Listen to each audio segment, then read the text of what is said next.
Bonsoir, monsieur, dame. Je vous interromps dans votre conversation. Voilà, nous sommes tombés en panne, dans le champ là derrière, en éborgnant au passage quelques chardons et ourtis. Vous connaissez un bon réparateur en aéronef? Il est tout démantibulé. Alors voilà pourquoi nous sommes là.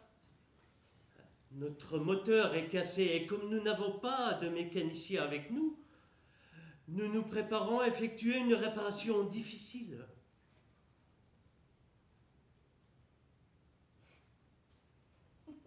Je suis là. Je suis là. Je suis là. Je suis là. Je suis là, mais je ne le sais pas. Et vous, vous êtes là? Non. Oui, je crois que vous y êtes, même si je ne vous entends pas beaucoup.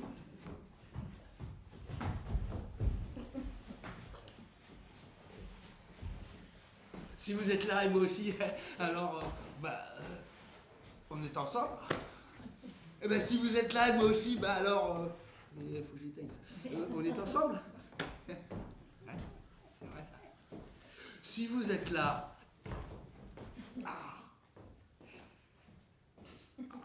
j'avais sûrement un truc à vous raconter, mais je ne sais plus quoi. Ça commence toujours comme ça, l'idée là, puis elle s'échappe. Je ne sais plus à quoi je pensais. Hein. C'est parti, envolé. Il n'est pas là pour raconter votre histoire. Il ne la connaît pas. Il est là pour en vivre un fragment avec vous. C'est une belle histoire, on la vit maintenant, ensemble. Vous ne savez pas encore ce que vous êtes venu écouter, et lui ce qu'il va vous raconter. Mais puisque nous sommes réunis, ça n'est pas un beau moment, ça? Je vous rassure, pour arriver là à l'heure, j'ai dû courir. Vous aussi peut-être. Ça m'a renvoyé dans mon enfance, à la maternelle, au fond de la classe, dos au mur, sans bouger. Et les copains me regardaient bizarrement, un peu comme vous en ce moment. Ils se demandaient comment j'allais m'en sortir. Dès que la cloche sonnait, je ne m'en sortais pas. À l'instant, je franchissais la porte de sortie, les autres s'amusaient déjà au dehors. Alors il courait. Courait pour essayer de les rattraper, il s'époumonnait, filait tout droit devant lui, style champion de course à pied. Il courait plus vite, plus longtemps, il progressait, devenait l'un des meilleurs. C'est la poubelle recouvrant sa tête qui attirait l'attention. Elle fixait ses copains avec ses deux poignées rondes et ridicules.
Horizon.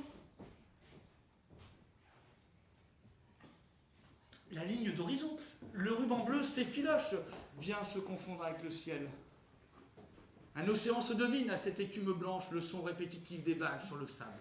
Là, devant nous, une surface plane, un champ fraîchement coupé parsemé d'énormes meules de foie, et ses trois portes frêles dressées. L'une verte de bonheur, l'autre jaune de vie, la troisième rouge de plaisir. Elles aussi, aux régulières, au rythme du vent léger, impatientes, prêtes à se déployer. Toute une foule les regarde, sans voir de l'autre côté. Ce miroir coloré, opaque, cache un espace secret à pénétrer.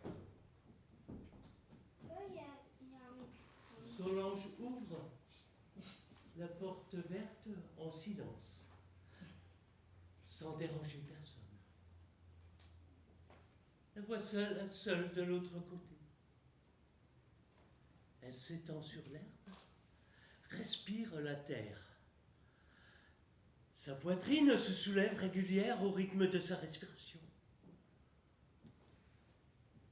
Les yeux ouverts sur un ciel sans nuages, son bonheur tient dans cet instant magique avant qu'il ne s'estompe.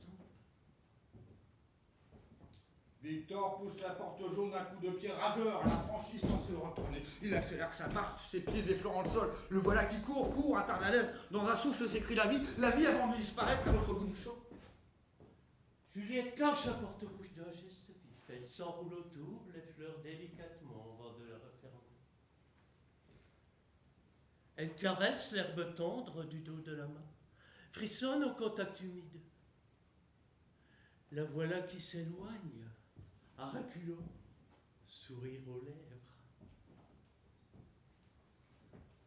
Ah, qu'il est bon de franchir les portes pour s'ouvrir de nouveaux horizons.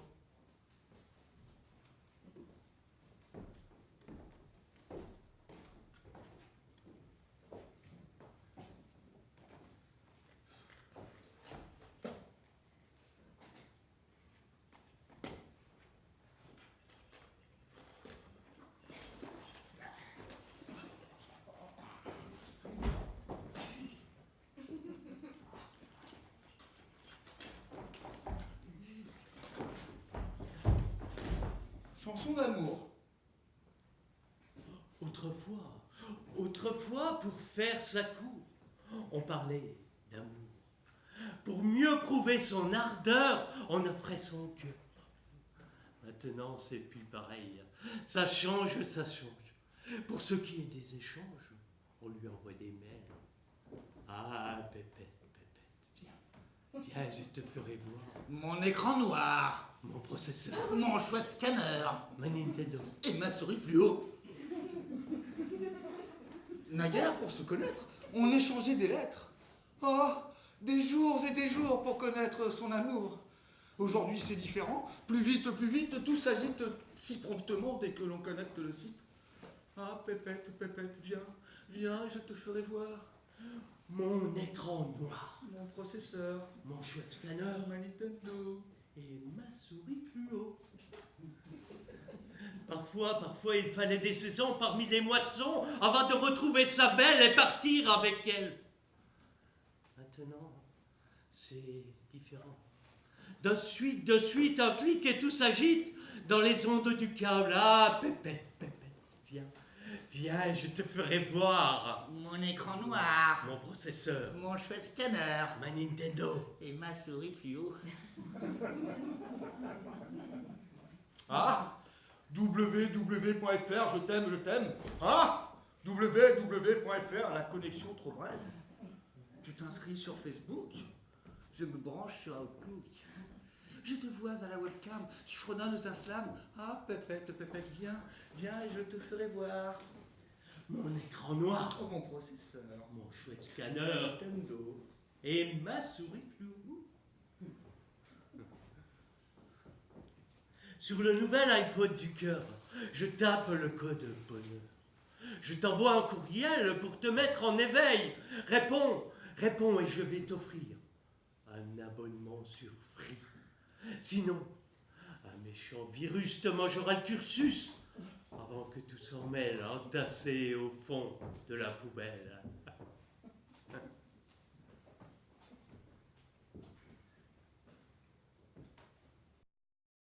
En Normandie, le jour où il la rencontra, il plut comme jamais on n'eût vu. L'herbe, les pierres, même les poissons mouillèrent. Anatole jura qu'on ne l'y prendrait plus. Sous sa capuche, il distingua une ombre s'avancer. Il se mut d'un pas ralenti par le rue dans lequel il pataugea.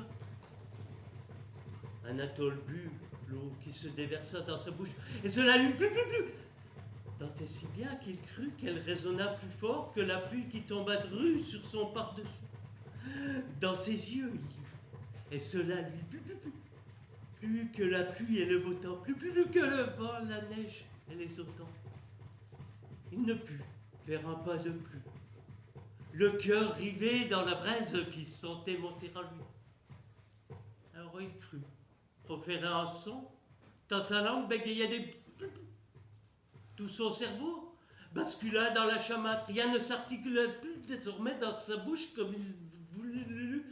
Il ne sut plus que prononcer des onomatopées dans son ciré râpé.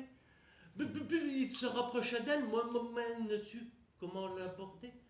Tout devenait confus, elle lui et encore beaucoup plus. C'est à ce moment-là qu'il bascula dans la poubelle.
Tirez le lapin. Bah, c'est pas un lapin. C'est pas un lapin. Non, qu'est-ce qu'il y a marqué dessus? Les radiateurs. Plus fort, monsieur. Radiateurs. Monsieur mon copain, fort. Les radiateurs. D'accord, c'est ça. Radiateur. D'accord.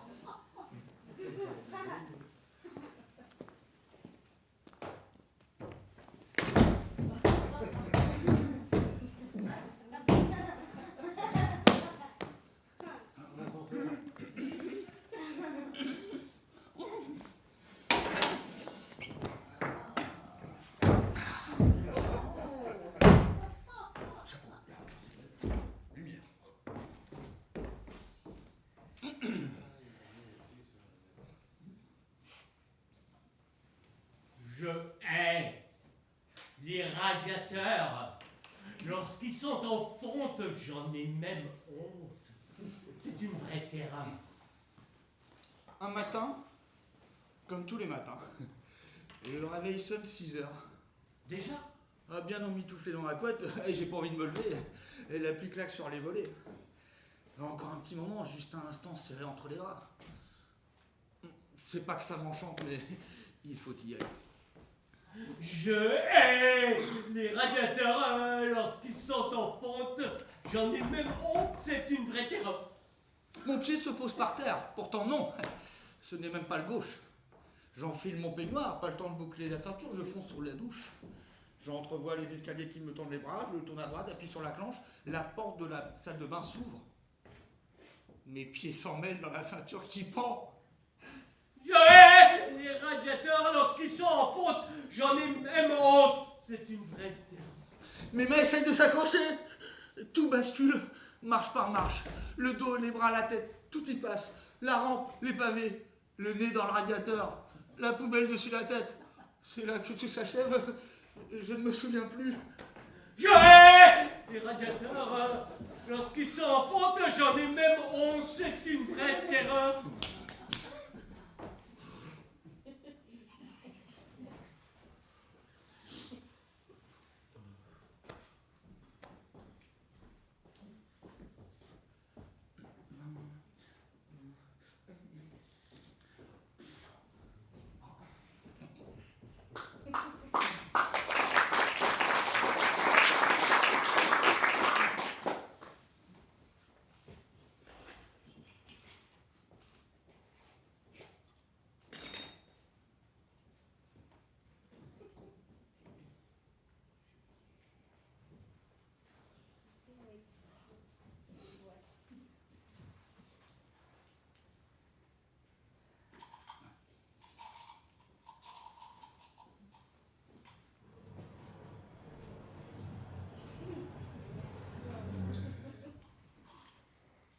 Les passagers.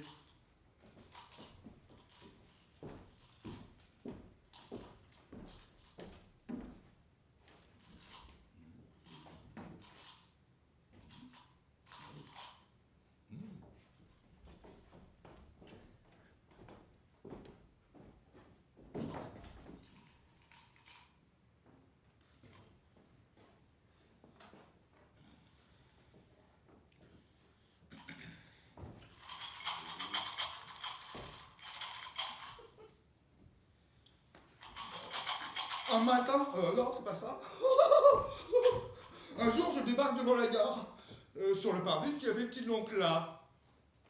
Du céleri, des salsifis, des pissenlits.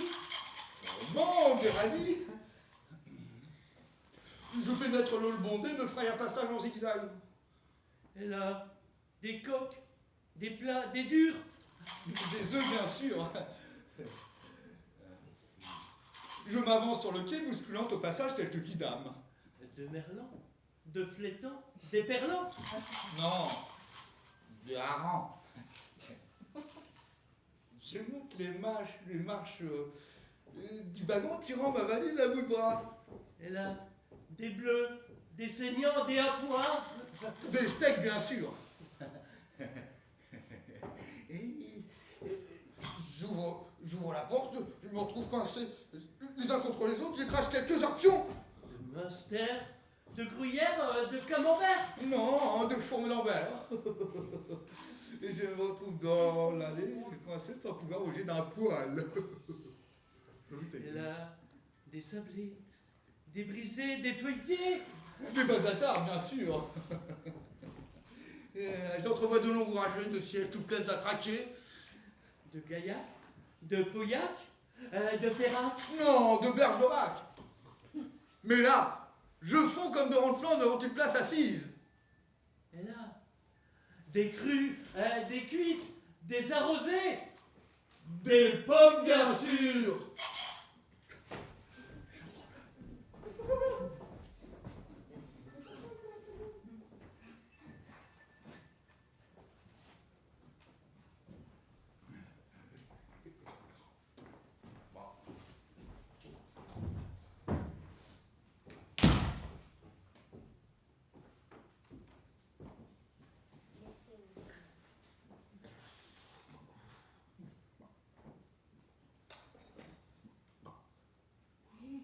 Rencontre idéale.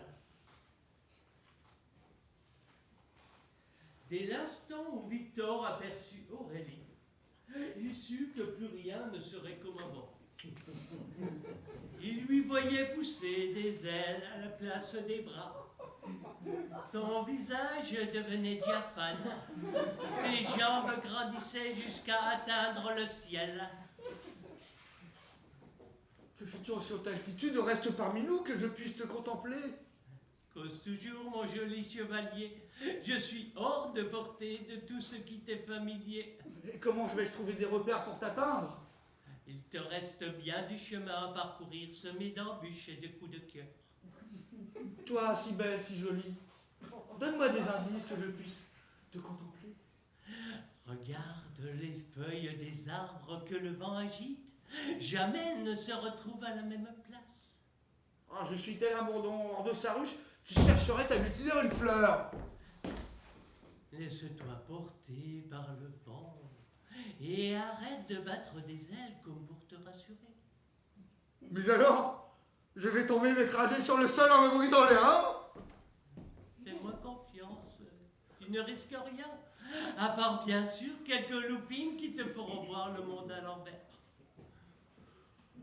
Toi, ne peux-tu descendre que je t'observe de plus près? Oui, bien sûr. Mais alors verras-tu toujours mes ailes, mon teint diaphane et mes longues jambes qui me portent au nu. Rien ne pourra altérer la vision que j'ai de toi. Elle se trouve collée à tout jamais au fond de ma rétine. Alors, je vais maintenant descendre pour te côtoyer.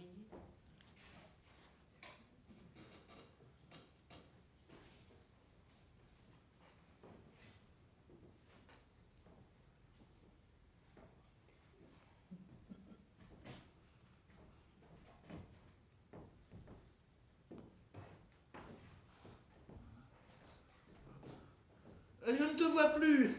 Où es-tu? Me voilà, je suis là, Où ça? derrière toi, à tes pieds.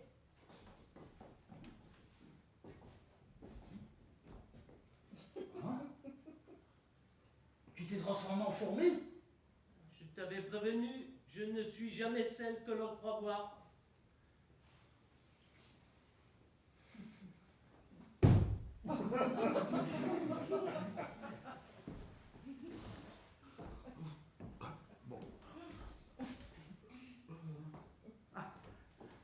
Malfrat, Et Piccolo, il faut que je vous présente mes deux étranges amis.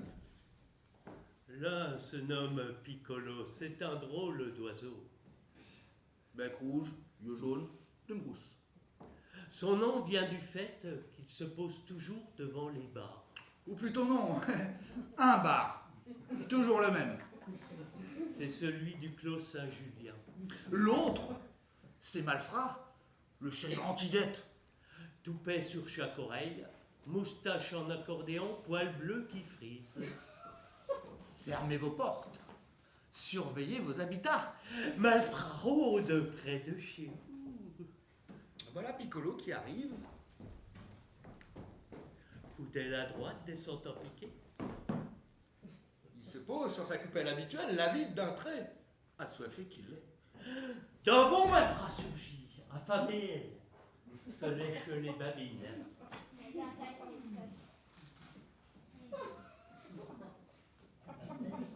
Face à face, il mesure l'importance des dégâts. Poudelle, prise de bec. À quoi pense-t-il? Poils hérissés, griffes sorties, de quoi rêve-t-il? C'est la mêlée. Les puces s'épilent, Les verres sont terre. la coupelle se renverse. Au fond de la poubelle.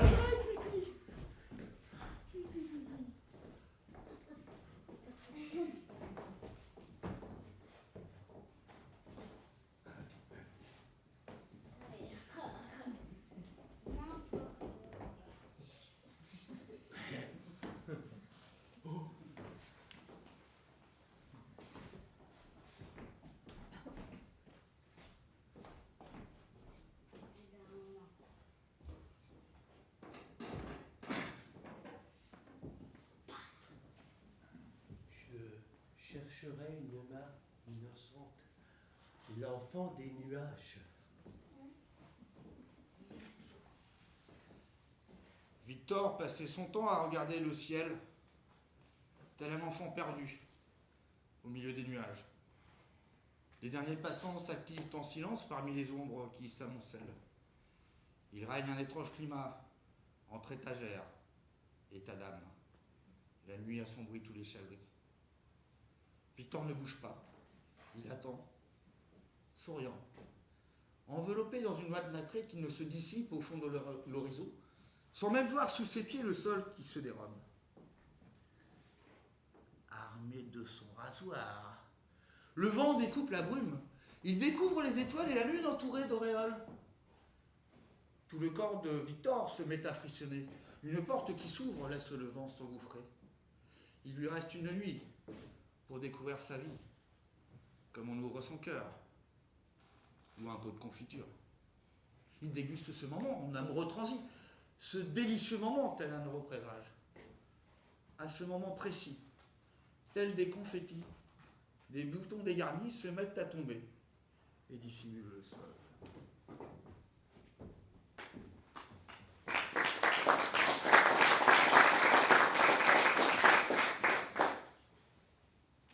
Innocente. C'est celui-là. Et celui-là, c'est. T'arrives à lire, toi? Moi, j'y arrive pas. Qu'est-ce qu'il dit? Qu'est-ce qu'il dit? Qu'est-ce qu'il dit?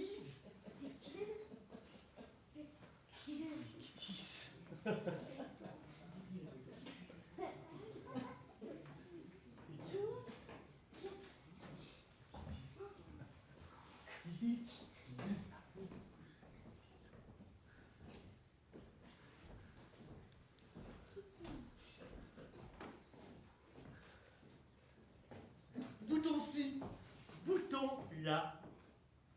Si tonton la cibou, La labou, citons là. ton boubou la citon. Bouton là. Bouton si, Si, citons là là. ton tonton, ton boula. Là, si, bouton là.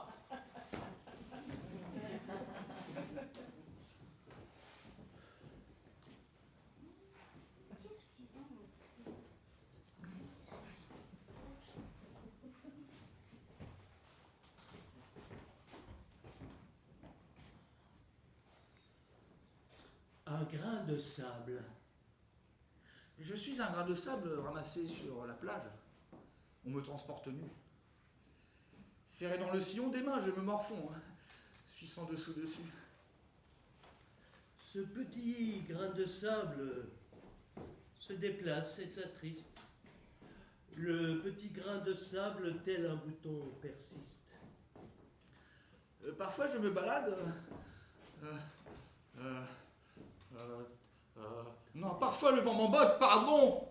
Parfois le vent m'emporte dans une grande botte. Et me voilà noyé. Jusque dans le marron, je me confonds, suis un gros naufragé. Ce petit grain de sable se déplace et s'attriste. Le petit grain de sable, tel un bouton, persiste. Bah alors on me réclame posé sur une larme, envahie de rimel. Je coule dans le siphon de la bouche en tourbillon. Je suis perdu, sans appel. Ce petit grain de sable se déplace et s'attriste. Le petit grain de sable, tel un bouton, persiste. Enfin on me ramasse dans une grande tasse, me glisse dans le béton, me mélange au nuage. De la tête sans pardon, je coince les rouages. Message.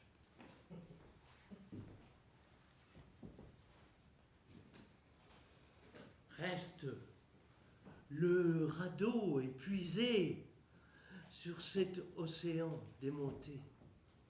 Et ce maudit vent qui ravage le temps, ce temps qui passe souffle la vantardise. Je ne sais plus t'aimer, voir sous ce drapé où pousse la vanité. Rien ne peut arrêter. Au seuil d'un gouffre prolongé, la rencontre. Je ne t'écrirai plus, nous n'avons plus rien à nous dire de notre histoire. Aux portes de cet enfer que rien ne peut stopper, règne une drôle d'ambiance, plus rien n'a d'importance. Un moment il tout glisse, sans voile qui se hisse. Les nuages s'agglutinent au fond du firmament. Avant que l'on saisisse pourquoi ça nous résiste, tout se recouvre de terre, analogue, éphémère. Je ne t'écrirai plus. Nous n'avons plus rien à nous dire de notre histoire. Soudain, tout s'agite parmi les parasites. Surtout, selon savoir, de ne jamais te revoir. Une ombre se déplace, avec beaucoup de grâce, parmi tout cet amas d'innombrables gravats. Pierres de cet édifice lentement se délitent. Il nous reste un espoir, un bouton dans le noir.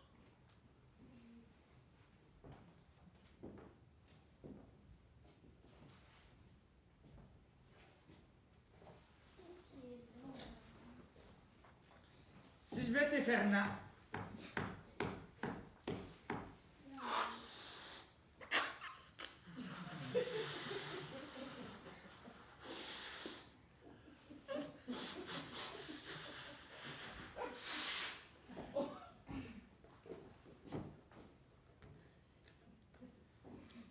Fernand passait son temps à gonfler des vessies de porc. Sylvette, tricoter des housses adaptées sur des théières. Fernand voyait son espace se réduire de jour en jour. Ne sachant plus où mettre les pieds, l'idée lui vint de suspendre ses vessies au plafond. Mais le soir venu, la lumière filtrait de moins en moins. Sylvette suivait le parcours de housse qu'elle vendait à la trace. Elle plantait des punaises sur une carte selon la destination indiquée par les acheteurs. Un soir, alors qu'il se promenait pour respirer un peu en dehors des vessies de porc qui finissaient par l'étouffer, Fernand s'assit sur un banc. Sylvette crochetait face à sa fenêtre. Elle vit soudain cet homme qu'elle prit pour un client potentiel et l'invita à entrer chez elle.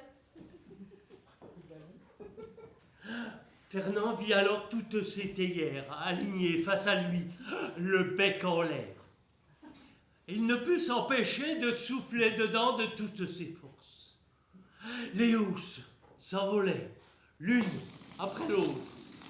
Elles flottaient un instant dans l'espace, avant d'aller imperturbables se coller sur le poêle pour finir en fumée. Sylvette se mit à rire. Son bourguignon se détendit. Un paix fut sonore et retentit dans la maison. Le jour suivant, Sylvette se rendit chez Fernand. Lorsqu'elle vit toute cette vessie suspendue, elle fouilla aussitôt au fond de sa poche et en sortit sa boîte de punaises qu'elle s'empressa de planter au beau milieu des vessies qui voletaient autour d'elle. Sylvette se rendit compte rapidement qu'elle ne pouvait en planter qu'une par vessie, provoquant une explosion instantanée.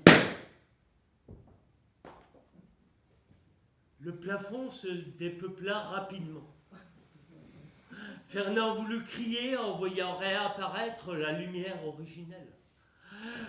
Son cœur décontracta, laissant sa baveuse pendre au-dessus des vessies entassées dans la poubelle.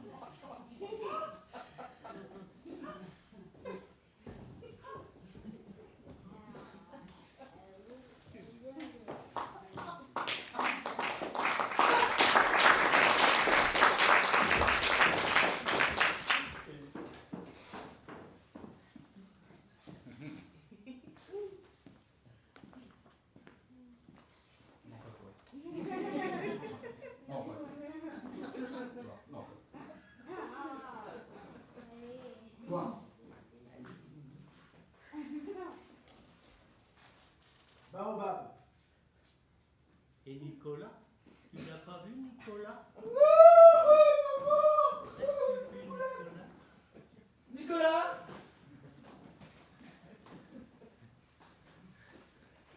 De lui, l'on pouvait dire qu'il était petit. Petit, il était avant tout et surtout. Avant toute chose, il revêtait, sans que nul ne le voie, ses chaussures à talonnettes. À ses yeux, elle le faisait paraître plus grand. Pour lui, voilà ce qui le ravissait plus que tout. Cet homme-là ne supportait aucun mot qui lui laissât penser que l'on se moque de lui. C'est pourquoi il se démenait en toutes choses, cherchant, trouvant sans cesse de nouvelles machinations. Détournant ainsi le regard de ceux qui le suivaient à la trace, en leur donnant un autre grain à moudre. Jamais il ne saurait ce qui le hantait, pour lequel il s'entourait de la plus grande précaution. Objet de toutes les moqueries, sujet dont il n'avait trouvé aucune parade, l'enfilage et le retrait de ses chaussures sur mesure qu'il effectuait à l'intérieur d'une poubelle.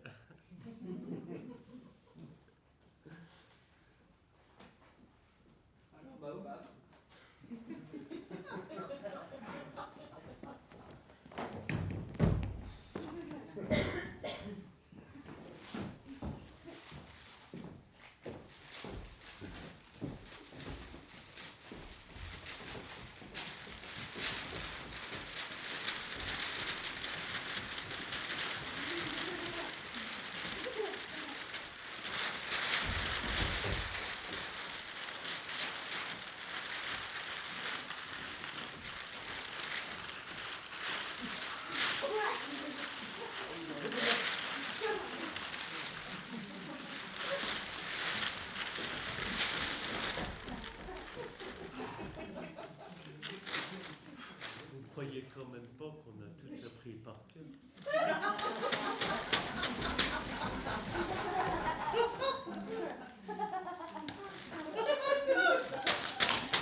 T'as pas bien Marc Tapol? Bah non. Pas moi, non plus. À l'ombre d'une vis qui ne se dévisse, pousse un gros baobab dépourvu de feuilles. À ses pieds, lorsque la nuit arrive, des gouttes d'eau fleurissent. Allez donc savoir pourquoi. En cette nuit, Nina ne trouve le sommeil. Elle s'agite, se tourne et se retourne. Elle force ses paupières à se fermer, mais imperturbable, elle sent ses yeux se détacher des orbites pour partir voyager autour de ce baobab. Des ombres se découpent, les lucioles s'agitent, illuminant une caverne dissimulée en plein cœur du tronc immense. Le visage de Chucho se dessine dans l'écorce de l'arbre, accompagné de son rire dissonant. Que fais-tu ici, Nina? Quelle surprise, c'est bien toi que je vois ici au milieu de cette pénombre. Chucho, est-ce bien toi qui me parles? Ton visage qui se grave? Nina, je sens que tu doutes toujours de ce qu'il t'est donné de voir et d'entendre. Pourquoi donc ton image se découpe sur ce tronc? Cet arbre connaît toutes nos vies. Tous les gens du village sont venus une fois au moins à ses pieds pour l'implorer de la pluie ou du beau temps. Tu veux dire qu'il peut nous comprendre et retenir toutes nos histoires? Chaque luciole est une pensée, un désir prononcé durant son existence. Moi, c'est la première fois que je viens ici. Que crois-tu qu'ils connaissent de moi? Je ne peux répondre à cette question. Lui seul connaît le déroulement de toutes ses vies. Si je fais un vœu, crois-tu qu'il sera lisse? Je n'ai rien à mener à lui offrir en échange. Cet arbre ne demande rien, il reçoit les joies, les peines. Regarde plus attentivement, chaque entaille de son écorce constitue une existence. Grand-père? Grand-mère? Je découvre vos vies gravées sous mes yeux. Est-ce possible, moi qui vous ai à peine connu? À peine je naissais, déjà vous disparaissiez. Pour nous, rien n'a changé. Tout reste identique. Nous allons faire notre marché comme tous les mercredis. Mais il y a longtemps que le marché ne se déroule plus le mercredi. Cela nous importe peu. Nous continuons à nous déplacer toutes les semaines pour revoir nos amis. C'est un moment privilégié, même si l'on rentre les mains vides. Je passe tous les jours sur la place. C'est mon chemin lorsque je rentre de l'école. Je ne vois aucun camelot le mercredi. Ils sont tous là le vendredi. Ouvre tes yeux et tes oreilles. Nous, on danse, on chante. Toute une activité intense se déploie. Chucho, aide-moi à comprendre. Chacun de nous continue à vivre dans cet arbre. Tes ancêtres activent des feux tout au fond de la caverne. Tous dans ce vieux tronc sans feuilles. Cela paraît complètement incohérent. Chacun réduit son espace de jour en jour avant de s'incruster dans le bois. Il devient plus difficile de converser avec eux. Si je demande quelque chose à ce baobab, penses-tu que cela puisse se réaliser? Tu peux lui confier tes joies et tes peines, mais je ne sais s'il différencie le bien du mal. Alors à quoi sert de se confier à lui? Cela peut te soulager de communiquer. S'il réalisait tout ce qu'on lui confie, alors ce baobab réunirait tous les vices, particulièrement s'il s'accompagne d'offrandes. Un jour pourtant, ce baobab va disparaître lui aussi. Un autre le remplacera. Il pousse déjà quelque part, pas très loin. Comment va-t-on le reconnaître? Le moment venu, nous le reconnaîtrons. Mais que sera-t-il de notre histoire? Ne t'inquiète pas, il sait déjà beaucoup. L'eau souterraine lui transmet chaque jour de nouvelles données. Et qui nous racontera cette histoire lorsque tu disparaîtras, Chucho? Je serai toujours là quelque part pour toi, Nina. À toi de découvrir où je me cache. Prononce mon nom, et je risque d'apparaître là où tu ne t'y attends pas.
de peau.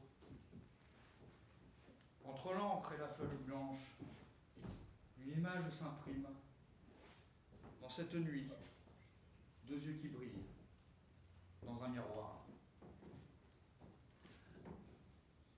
À peine une question de blouse, celui de ta peau, 5 doigts d'une main noire autour des barreaux. Dans cette nuit, deux yeux qui brillent, dans un couloir. Juste une trace de plume glissée sur ton cœur, ton opinion intime noire comme ta sueur. Dans cette nuit, deux yeux qui brillent, dans un parloir. Sur l'impact des balles, quelques traces de sable s'étalent le long du mur noir d'un souvenir impur. Dans cette nuit, deux yeux qui brillent comme un espoir. Entre l'encre et la feuille blanche, une image s'imprime. Reste l'empreinte de terre sur le long mur de pierre et les marques futiles des pieds indélébiles. Dans cette nuit, 1000 yeux qui brillent comme un espoir. Entre l'encre et la feuille, blanche et la mémoire.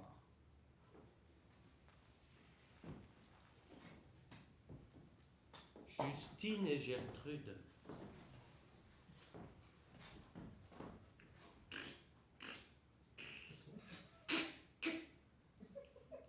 Justine marchait dans la rue par un froid de canard. Sa peau devenait rouge comme celle d'un coquelicot. Elle avançait discrètement avec des ruses de renard. Se mettant tout à coup, elle étalait comme un lapin au moment où il coupait l'herbe sous le pied. À ce moment précis, elle entrait par un trou de souris. Il faut dire qu'elle mangeait comme un moineau, entretenant grâce à cet artifice sa taille de guêpe. Elle vivait la plupart du temps au ras des pâquerettes, mais sans mettre à quiconque la moindre puce à l'oreille. Justine avait toujours été myope comme une taupe, mais combattait. Devenue partiellement dure de la feuille, elle continuait d'effectuer son travail de fourmi. Tac. Gertrude, sa sœur, pouvait dormir comme un loir si elle ne passait son temps à bâiller aux corneilles. Malgré cela, il y avait toujours anguille sous roche.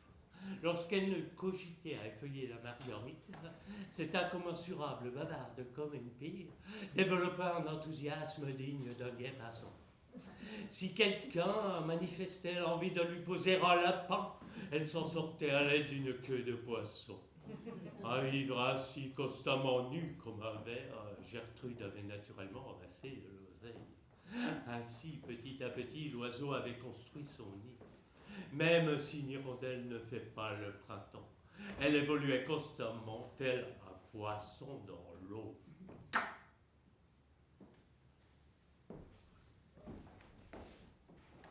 Et voici que toutes deux mangeaient les pissenlits par la racine.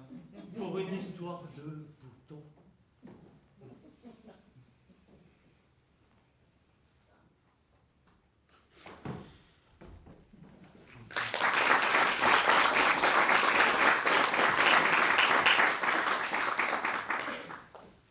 La goutte d'eau. La goutte d'eau. D'eau. Goutte. Elle a fondu comme neige au soleil. Vous savez pas le texte? Moi non plus. Elle a fondu comme neige au soleil.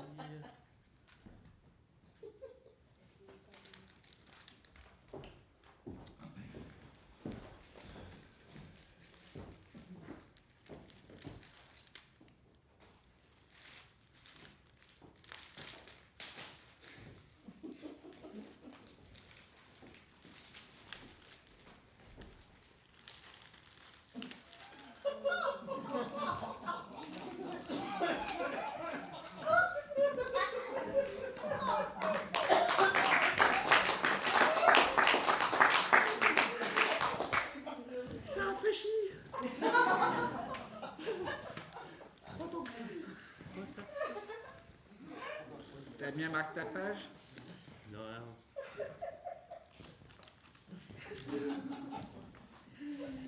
Elle a fondu comme neige au soleil, a disparu dans un espace trop grand pour elle. Multiplié en 4, en 6, en 8, voilà ce dont rêvait chacun. Elle est tombée, doucement, délicatement au fond du vase. Tous la regardaient s'écouler. Cela paraissait un temps infini avant qu'elle ne touche le fond. Crois-tu que ce soit la dernière? Non, ils vont ouvrir les vannes. Tu imagines, c'est impossible, un coup de semonce pour nous avertir d'en prendre le plus grand soin. Oui, mais la mer et ses poissons et les fleuves, les rivières? Oh, tout cela se trouve bien loin de nous, perdu dans cette campagne au milieu de nulle part. Cet incident nous éloigne chaque jour davantage. Nous voilà écartés de nos habitudes, sans certitude sur notre avenir proche. J'envie ceux qui habitent sur le rivage. Le rivage d'un jour ne ressemble plus à celui du lendemain. Il nous reste à nous réunir et pleurer. Pleurer. Mais récupérer nos larmes pour s'abreuver. Dans un moment, nos larmes seront sèches. Sèches comme le sable, et nous nous lamenterons sur des cailloux. D'avoir trop pleuré, nos cœurs seront de pierre. Je crois que cela m'arrangerait, moi qui suis pourvu d'un cœur d'artichaut.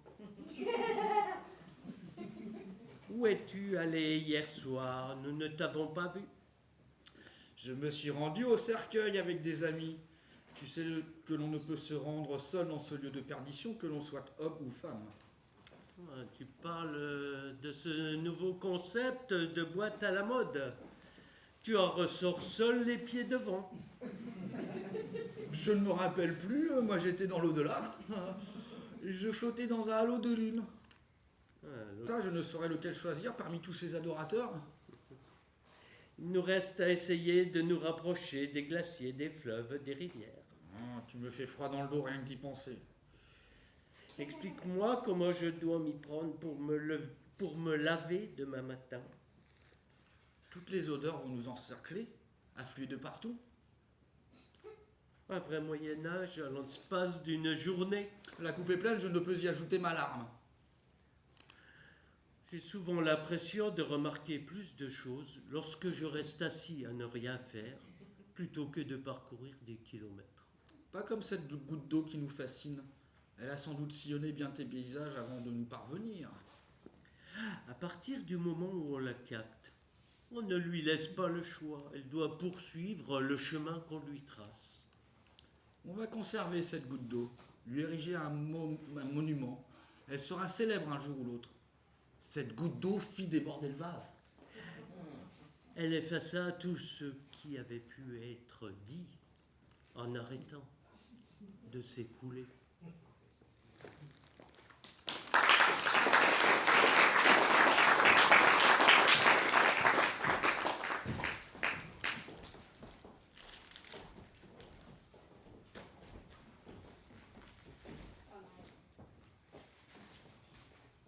Les wagons.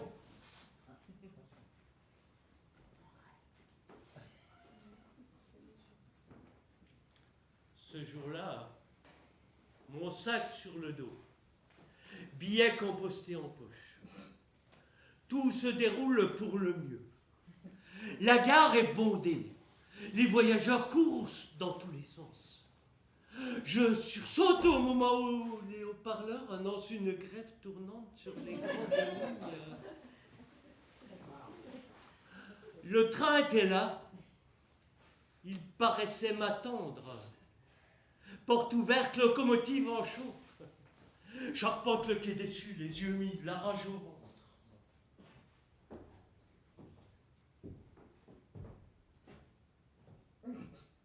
Le premier wagon me regardait. Tout allait bien, il voulait aller dans la même direction qu'elle. Elle, la locomotive. Le deuxième wagon, lui, voulait s'arrêter en route, prendre son temps, faire un arrêt à chaque bosquet avec elle. Elle, la locomotive. Le troisième wagon voulait être arrivé dans une heure. Il en avait marre de sentir les rails frotter sur ses roues poussés par elle. Elle, la locomotive. Le quatrième wagon, lui, voulait partir dans la direction opposée. Voir d'autres paysages qu'elle. Elle, la locomotive. Le cinquième wagon ne voulait plus quitter Paris. Sa tendre copine l'attendait au dépôt, le repos, la retraite. Loin d'elle, elle, la locomotive. Le sixième wagon voulait à tout prix connaître un déraillement. Avoir des souvenirs à raconter à ses petits-enfants avec elle, la locomotive. Le septième wagon voulait dormir, faire sa sieste. Il rêvait de hamac, loin de son bruit à elle, la locomotive. Le huitième wagon voulait manger. Il n'avait pas envie de mourir le ventre vide tiré par elle, la locomotive.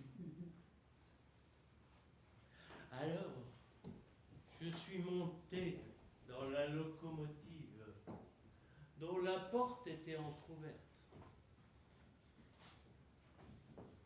et me suis endormi.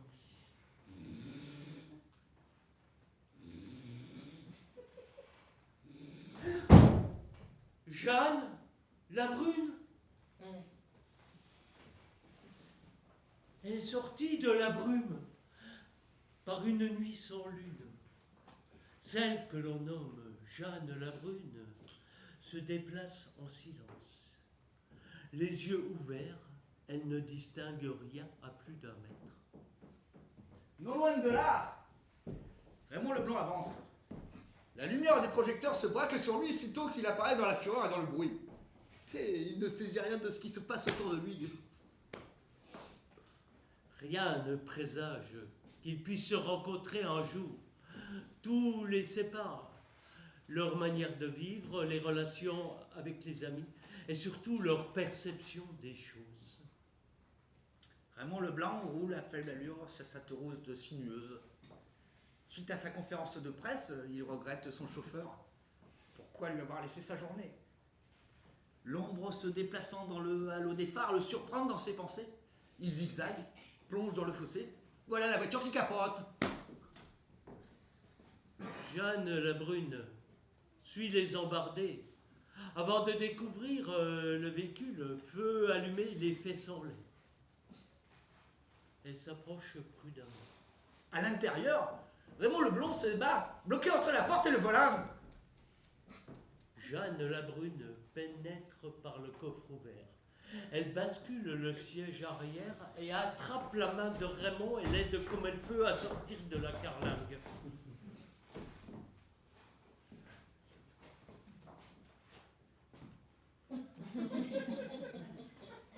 Un mois plus tard, Jeanne la brune épouse Raymond Leblanc. La seule chose qui les rapproche, il ne voit rien autour d'eux.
reste un petit moment. Juste un instant. Notre aéronef est maintenant réparé. Nous vous laissons à vous le soin de redresser les chardons et orties que nous avons éborgnés. C'est important. Je compte sur vous. Vos encouragements nous ont apporté une grande joie. Un petit moment épargné dans le temps. Alors, s'il vous reste à vous aussi un petit moment, vous rirez le nez en l'air. Plus rien ne pourra effacer ce petit moment partagé avec vous. Mais voilà, il faut maintenant que l'on vous quitte avec dans un coin de la tête ce petit moment partagé avec vous. Mais chut, Ne le dites à personne.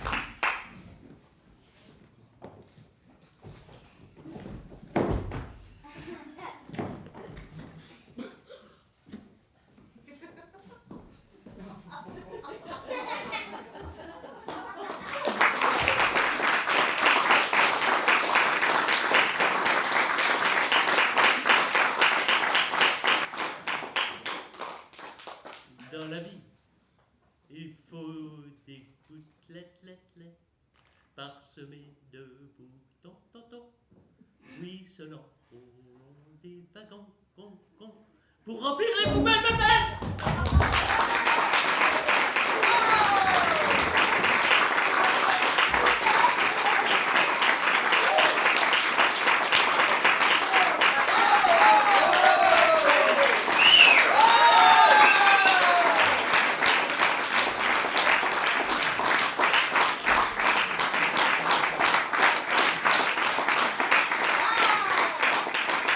Les textes que nous avons le plaisir de jouer devant vous sont de Anatole Egat.